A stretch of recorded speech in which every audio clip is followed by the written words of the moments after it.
আসসালামু আলাইকুম। আপনারা সবাই কেমন আছেন? আশা করি ভালো আছেন, যে যেখানে আছেন সুস্থ আছেন। তো আপনাদের দয়ায় আল্লাহ তাআলার অশেষ রহমতে আমিও ভালো আছি। তো এই যে প্রতিদিনের মতো চলে আসছি আবারও নতুন ভিডিও নিয়ে। কাল রাত থেকে তো প্রচুর পরিমাণ বৃষ্টি হইতেছিল, অনেকক্ষণ ধরে বৃষ্টি হয়েছে, চারিদিকে পানি বেঁধে গেছে, অনেক প্রচুর পরিমাণের পানি। তো সকাল থেকে টিপটাপ টিপটাপ করে হতেছিল, তো হতে হতে আর কি এক পরিমাণ জোরেই হলো অনেকক্ষণ ধরে। তো কেউ বাহিরে যেতে পারছে না। তো এই যে দেখেন এখানে তানভীরও খেলছে, ও হলো বালিশ নিয়ে। তো দেখেন এত পরিমাণ বৃষ্টি হচ্ছে, তো চারিদিকে তো এমনি পানিতে ভরপুর হয়ে গেছে। তো আবার শোনা যাচ্ছে নাকি পাবনাতে এভাবে বৃষ্টির পানি বেঁধে আর কি বন্যার মতো হয়ে গেছে।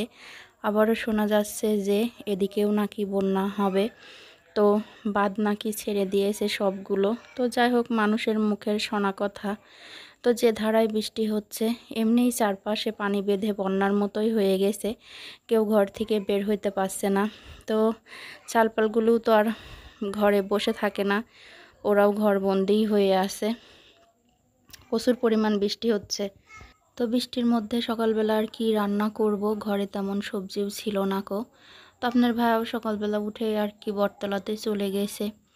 তো এই যে ঘরে যা ছিল চাল ডাল দিয়ে সব খিচুড়িটা পাকাই ফেলছি। আর বৃষ্টি হইলেই তো মনে করেন যে মনটা খিচুড়ি খিচুড়ি করে। তো খিচুড়ির সঙ্গে আমি হলো পটল ফালা করে ভাজি করে রাখছি, আর গোটা পেঁয়াজও কটা কেটে রাখছি। তো পেঁয়াজ দিয়ে খিচুড়ি খেতে আমার খুবই ভালো লাগে। তো এদিকে আবার তানভীর বলতেছিল যে আমি একা একা উঠাই নেব। তো কিন্তু খাওয়ার সামনে পেলেই তরকারি ভাত যেটাই হোক ও নিজে নিজে উঠাই নিতে চাই। আবার এদিকে ছায়ামণিকে উঠাই দিচ্ছে। তো আমার ছায়া কিন্তু অতটা বাড়াবাড়ি করে না, ও খুবই চুপচাপ, ওকে যতটুকু দেবো ততটুকুই খাবে ও। তো এই যে সকালবেলা উঠেই দেখি আপনার ভাইয়া নাই। তো আজকেও খুব সকাল সকাল উঠে আর কি বটতলায় গেছিল, দোকান থেকে যায় আর কি যে কচি কচি শাক পাইছে। তো এখন বর্ষার দিনে কিন্তু শাকগুলো অত ভালো পাওয়া যায় না, কি শাক পাওয়াই যাচ্ছে না, যেহেতু চারিদিকে বৃষ্টির পানি বন্যার পানি, তো এই জন্য এসব আবাদ আর হচ্ছে না।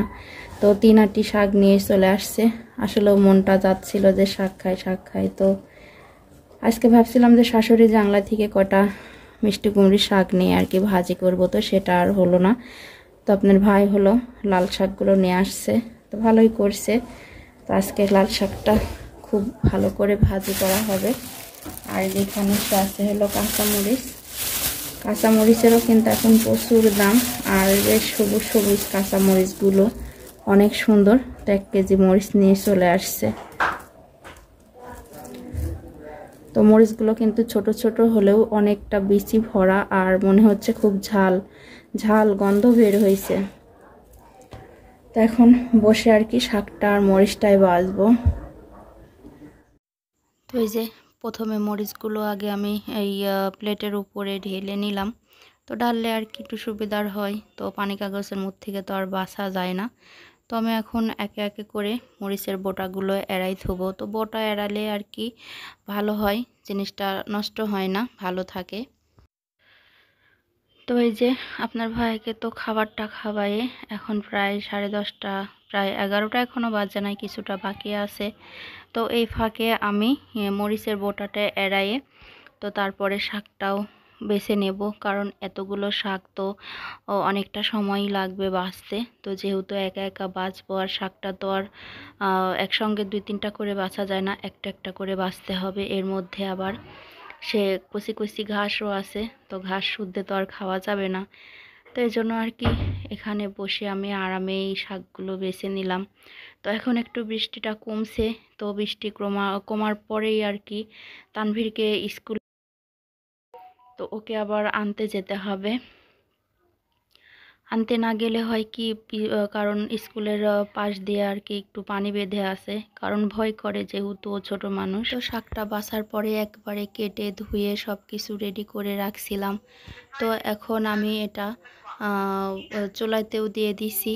তো এখন শুধু শাকটা ভাজবো, আর এদিকে তরকারিটাও কেটে রেডি করে রাখছি। তো শুধু আজকের দুপুরের রান্না তরকারি আর এই মাছের তরকারি আর এই শাকটাই হবে। তো যেহেতু এখন অনেকটা কাঁচা সবজি পাওয়া যায় না, এত বেশি বেশি খাওয়ারও অত নাই, 2-3টা, সব সময় তো আর মানুষের সংসারের একরকম যায় না। তো যাই হোক, সুখ দুঃখ মিলেই কিন্তু জীবন। তো যেরকম সময় যাবে সময়ের সাথে পরিস্থিতিকে মানিয়েই নিতে হবে। তো আমি শাকের উপরে সব রকম পেঁয়াজ রসুন মরিচগুলো দিয়ে দিয়েছি, তো একটু বেশি করেই দিলাম। তো লাল শাকে কিন্তু একটু রসুন পেঁয়াজ বেশি করে দিলে ভালো লাগে। আর এদিকে শাকে হলো শুকনা মরিচটা তেলে দেব, কারণ শাকের সঙ্গে যদি আকর করে শুকনা মরিচটা তেলে দেওয়া হয়, পরে ভাতের সঙ্গে কিন্তু মরিচটা কামড় দিয়ে খেতে অনেক মজা লাগে। শুকনা মরিচের যে একটা বিচির দাঁতের নিচে পড়লে একটা সুন্দর গন্ধ বের হয়, তো আমার খুবই পছন্দ। তো শাকটা ভাজি করা শেষ, এখন আমি মাছটাও চুলাইতে দিয়ে দিছি। মাছটা তো একপাশে ভাজা হয়ে গেছে, আর মাছটা যদি কড়া করে না ভাজি তো আমার ছায়ামণি খায় না। তো কড়া করে ভাজলেও এক স্বাদ, আর হালকা একটু করে ভাজলেও আর একটা স্বাদ হয়। তো যাই হোক, বড় বড় মাছ তো আমি একটু বেশি কড়া করেই ভাজবো। আর কড়া করে মাছটা না ভাজলে কেমন জানি একটা গন্ধ বের হয়। তো যাই হোক, বলতে বলতে এর মধ্যে আমার মাছটা ভাজাও হয়ে গেছে। মাছটা এখন উঠাই নিয়ে তারপরে হলো তরকারিটা চড়াবো। আজকের তরকারিটা তো আপনাদের কোটা দেখাই নাই, আজকেও সেই একই আলু বেগুন আর হলো কচু। তো এটা দিয়েই আজকে মাছ দিয়ে রান্না করা হবে। এখনকার সময়টাই কিন্তু এরকম যে এটা ছাড়া আর কোনো সবজি পাওয়া যাচ্ছে না, বৃষ্টির কারণে কোনো কিছু হচ্ছেও না। তো এদিকে মনে হলো যে আজকে আমি একটু শাকের ডাঁটা রান্না করে খাবো, কিন্তু সেটা পেলাম না। তো না পাওয়ার কারণে আর কি যেটা ছিল সেটা দিয়েই করা হচ্ছে।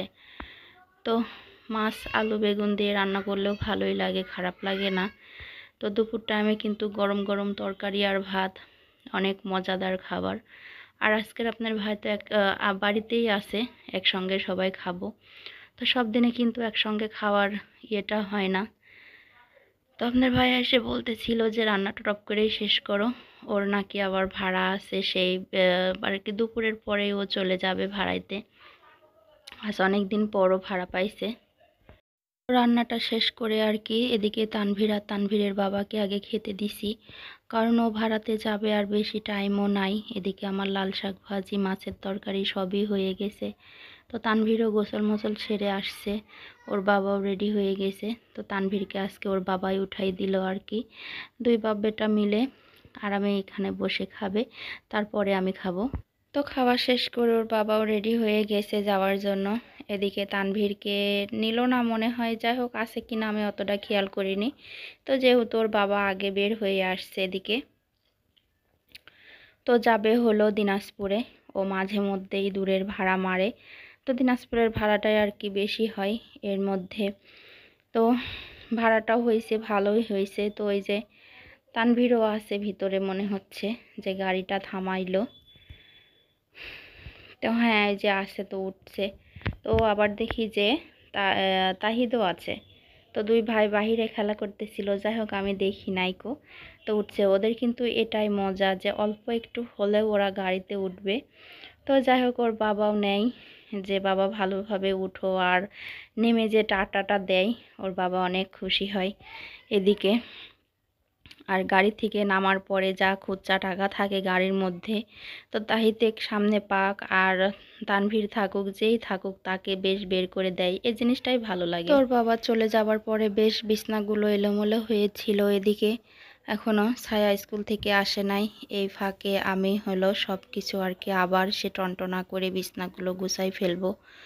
তো তা না ছাড়া আর ভালো লাগে না গো। তো বিছনাটা গোছানোর পরে যে দুপুরের খাওয়া দাওয়া করে যে থালা বাটিগুলো রাখছি, তো আজকে সময় আছে তো এগুলো একবারে ধুয়েই রাখবো। তো প্রতিদিন তো খাওয়া দাওয়ার পরে একটু বিশ্রাম নিয়ে তো তারপরে ধুয়ে রাখি। আসলে পরিষ্কার করে না রাখলে আমারও ভালো লাগে না গো। তো যদি সব কিছু মেজে ধুয়ে সব পরিষ্কার করে রাখি, জিনিসটা কিন্তু অনেক ভালো লাগে, ঘরের ভিতরে ঢুকলে দেখলেও ভালো লাগে। তো এই যে ভিজা কাপড় চোপড়গুলো যে দড়ির উপরে দিয়ে রাখছিলাম ফ্যানের তলে, তো বাতাসে কিন্তু এগুলো শুকাই গেছে অনেকটা, একেবারেই শুকাই গেছে। তো যাই হোক, এক হাতে বিছনাগুলো ঝেড়ে তারপরে কাপড় চোপড়গুলো ভাঁজ করে রেখে দেব। তো কাজের কিন্তু শেষ নাই, সংসারের কাজ সারাটা দিন কাজ করি। তো তারপরও কাজ থেকেই যায়, মনে হয় যে এটা করি নাই ওটা করি। তো এই যে বিছনাগুলো গুছানো শেষ, তো থালা বাটিটাও মেজে আনছি। তো এখন এটা উপর করে রাখলেই কিন্তু কাজটা শেষ হয়ে যাবে আমার। তো যাই হোক, এই যে সব কিছু পরিষ্কার করে ধুয়ে রাখছি। তো এখন শুধু র্যাকের মধ্যে উপর করে ধোয়ার পালা।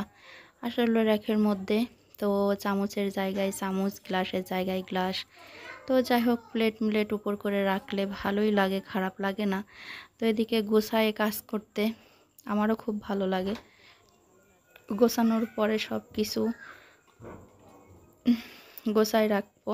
তো যাই হোক, আমার কাছে কিন্তু ক্যামেরা ধরার মানুষ ছিল না। তো যতটুকু পারি আমি একা একা করার চেষ্টা করছি। তো আমার ভিডিওটি কেমন লাগলো সেটা কিন্তু আপনারা অবশ্যই জানাবেন। আর এখনও যারা চ্যানেলটিকে সাবস্ক্রাইব করেন নাই তারা অবশ্যই সাবস্ক্রাইব করে দিবেন। আজকের মতো আমার ভিডিওটি এই পর্যন্তই। আবার চলে আসব কালকে নতুন কোনো ভিডিও নিয়ে। আল্লাহ হাফেজ।